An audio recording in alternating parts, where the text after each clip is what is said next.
Good afternoon, everybody. I'm Chad Schron with SME. Today we're going to be talking about building the future of the manufacturing workforce. We've got all this great technology here in the booth, but the booth technology is reliant on having a knowledgeable manufacturing workforce that can leverage that technology. So to kick it off here, got a couple questions. Does anybody know what the top indicator of what makes a country competitive? Well, I'll give you a hint. It's a workforce topic. The number one thing is access to a talented workforce. They've studied what looks at from a trade policy, financial policy, a labor, raw materials, and having access to a talented workforce is the number one thing that makes a country competitive. All right, next question up here. What is the 8th largest economy in the world? It's a little bit of a trick question, but the 8th largest economy in the world. No. The U.S. manufacturing industry is the 8th largest economy in the world. If it was a separate economy, would be the U.S. manufacturing industry. It makes up about 11% of our GDP, almost $3 trillion. It contributes to GDPs, the manufacturing industry. There's also a multiplier effect with manufacturing. For every manufacturing job that's created, it creates 5 to 7 additional jobs. That's why states compete so heavily to recruit plants into their state, because they know there's a multiplier effect of adding manufacturing jobs impacts all the other industries. Manufacturing also dominates R&D as well as our exports. In order to have a strong economic growth, have strong supply chains, and have strong economic defense and national security, we need to have a strong manufacturing base. But in order to have a strong manufacturing base, we need to have a strong workforce. And that's where the numbers don't look quite so good. By 2033, 3.8 million jobs are projected to be needed in manufacturing, and 1.9 million of those jobs are projected to be open. And these are good paying jobs. The average salary of a manufacturing job is $106,000 according to NAM in 2024, and over 95% of those jobs have benefits. It's the highest of any industry out there is manufacturing, yet in August it was over 400,000 open jobs in manufacturing. Key to our national security, key to our country is manufacturing, and key to manufacturing is having a strong workforce.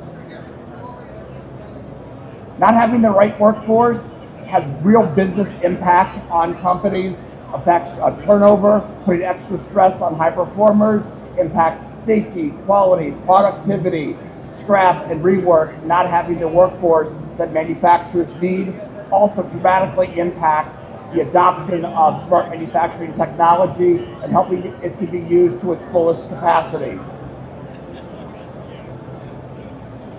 In manufacturing, you have technology and talent. You can have all the best technology out there, but if you don't have the talent that knows how to use that technology, it won't be used to its fullest capacity. You can also have the best people out there, but if they're using old, outdated equipment, they're not going to be used to their fullest capacity. That's what SME is about. Really that inflection point of having the best technology with the best people, and that's where innovation happens in manufacturing. Manufacturers are struggling with the worker today. At the same time, you have all this new smart manufacturing technology coming out. You've got collaborative robots, IoT, big data, XR technologies, and they're struggling with the work of today, let alone the work of the future. We work with the largest manufacturing companies in the world, and they're struggling with their smart manufacturing adoption. You can only imagine how much small and medium-sized manufacturing companies are struggling. Small businesses makes up over 90% of U.S. manufacturing, has less than 50 employees. If you want to leverage all the smart technology, the things that you see in this booth here, you need to have a strong, capable workforce. So how do we go about that? We need to optimize both the supply side of labor as well as the demand side of labor by attracting that next generation into manufacturing, optimizing how we're attracting that talent, expanding that pipeline of individuals that are coming into the workforce, optimizing how we're developing that workforce, and then finally how we're retaining that talent. If we're bringing people in the front door and they're going out the back door just as fast as they're coming in, it doesn't really have any effect. So by working through attracting, developing, and optimizing talent is how we're going to fix the skills gap. And now we're going to go into each one of these. So we need to attract that next generation into manufacturing. Over 80% of millennials say they want to be involved in high-tech companies, yet they don't understand that manufacturing is high-tech companies. They don't think it's dark, dirty, dangerous. It's the fact that they don't even know that manufacturing jobs exist. We also need to go at a much younger age when we go into education. By the time we go to high schools, it's too late. Students have already made their decision about what career path they want to have by the time they get to high school. That's why we're going all the way down to elementary school and middle school. Obviously here at the show you see AI everywhere. You see the news about the impact that AI has on jobs. Well, skilled trades are, I was watching the news the other day and they were saying they were calling AI, skilled trade jobs AI proof. I don't know if I go quite that far, but they're certainly much more resilient than other jobs, and that's why we need to attract the next generation into manufacturing. We also need to expand the pipeline of the individuals that we're bringing into manufacturing. Veterans have lots of great leadership and soft skills, but how do we crosswalk those MOS codes in the military to what those civilian occupations are and give them credit for that prior learning? So expanding that manufacturing pipeline, formerly incarcerated individuals, we're doing lots of programs with formerly incarcerated individuals, bringing them into manufacturing, and those companies that make those investments into those individuals see a lot of loyalty back to those organizations. Some of the jobs in manufacturing are repetitive. They require a high level of attention to detail. Individuals that have neurodivergent and autism have pathways in manufacturing. We're seeing programs like Uniquely Abled as having a lot of success for attracting that next generation into manufacturing. In order to match those skills of those individuals into what the needs of those manufacturers are, it's going to be through certifications. So working through certification pathways of what are those in-demand jobs in manufacturing, what are those career pathways, and then what are those certifications. Starting oftentimes with baseline certifications, understanding the fundamentals of what manufacturing is about, and then building into what are those most common career pathways that you would see in manufacturing, things like welding, machining, industrial maintenance. So this is the pathway of how we can align the needs of the local manufacturers with what's going on in the education space. Now diving into developing that next generation workforce, top performing companies are using competency models. They're defining what are the knowledge, skills, and abilities that individuals need to have to be able to do those jobs, tailoring those to the specific job roles that they have, and then created blended content for developing those individuals into those competencies. So things like e-learning, structured on-the-job training, ILT, XR technologies are how we're developing that next generation through the use of those competency models.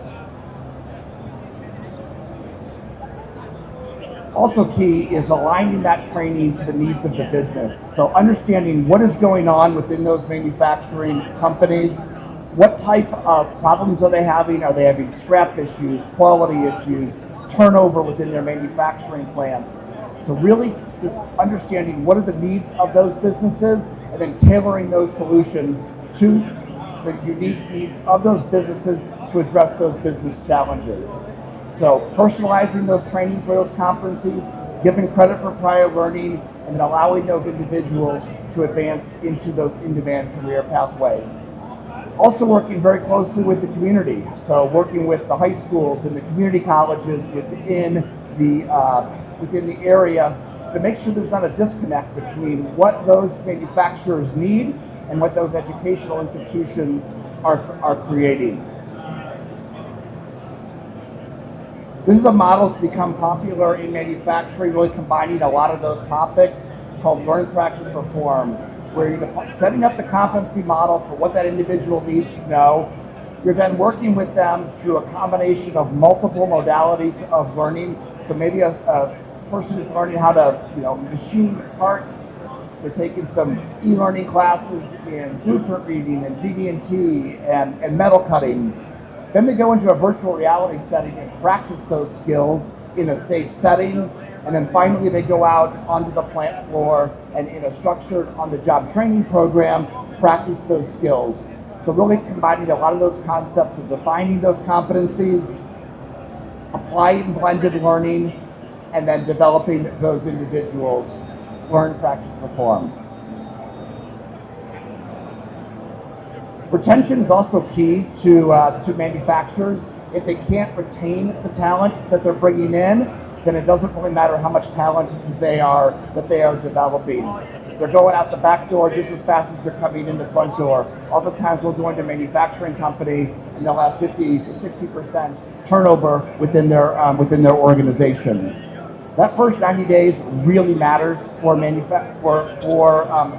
hires. If they can't retain that talent in the first 90 days, if they can retain that talent in the first 90 days, then they are highly likely to stay for many years. The average millennial makes a decision on are they going to stay with that company in the first 4 hours on the job of the first day. So showing individuals not only what job are they in today, but what is that career path for those individuals and how do they advance. Having a strong frontline leadership program is key to retaining talent. Oftentimes we'll see in manufacturing the top machinist, top welder, they become all of a sudden the supervisor of that department. And just because they're a great welder, they're a great machinist, doesn't necessarily mean they are they're a great leader. So really, top performing companies are investing in their frontline leadership, and that has a direct impact on the retention of those individuals. Also, really listening to what's going on the plant floor. Everyone's heard about exit interviews when someone leaves your organization, but what we're seeing a lot of top performing companies doing is what they call stay interviews, where they're listening to individuals throughout their career to really respond. So they stay with those companies and reduce that turnover. This is really a summary here of a lot of the key aspects of what high-performing companies do. This is a lot of the things that we already talked about, of defining those competencies for what an organization needs, really aligning those competencies to the business challenges that those organizations have. If they've got quality issues, they have scrap issues, really setting up the competencies to align to those challenges, really aligning both the HR function, the learning and development function, as well as the production function within the companies. A lot of times companies, they don't want to train because they've got production demands. So really balancing that production with the training, and that's through tight partnerships between HR, L&D, and production. Working within the communities so that those high schools and those community colleges are producing students with the knowledge and skills that those local manufacturers need. So having a tight community focus for companies are what top performing companies are doing in manufacturing. This is a new model that has become popular in manufacturing. It started in the healthcare space for developing individuals. Historically, you have a job you need to fill. You post that job out there on a job board. You get a bunch of people who come in to that to those jobs. You don't really know what their skills are as they go through the program, and then they typically then can have high turnover. So with this model, we are pre-training, pre-certifying individuals. So you define what job roles your organization needs. You set up competencies and training certifications for those individuals. Now you're training them, certifying them before they come into the hiring process. So by doing this, by flipping the hiring process to pre-training, pre-certifying, what you're seeing is much higher ratio of interviews to hires for manufacturers, as well as you're seeing much higher retention of individuals. This is a model that's become very popular in the healthcare space, and now we're seeing more and more use of it in manufacturing. This is a quick case study here of a company that's executing on a lot of the things that I talked about here during the presentation. This is a very large electric vehicle manufacturing company, and they were struggling with quality issues, retention issues of their workers. So what they did is they created a structured on-the-job training program for 5,000 individuals. They defined what are the knowledge and skills and abilities that those individuals need, put them into a blended learning solution. They also set up an electric vehicle advisory council for companies like Tooling U-SME, for their local community colleges, so they could really connect what are the knowledge and skills this organization needed so that they could support the future generation at this organization. Set up cross-training programs and set up succession programs, and not only training programs, but here's the job you have today, and then here's how you progress into the future. After they set up and solved some of their immediate acute needs, they then began working within their community. So working with their high schools, working with their community colleges to define what are those job roles that they need. So not only could they fix their short-term training programs, but began working with their community colleges. Now they've got a long-term pipeline from their middle schools, high schools, community colleges to support their future needs. So not just looking at training as like a short-term program, but looking at it as like a 10-year solution.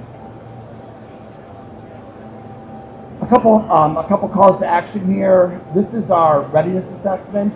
So this is a assessment you can take.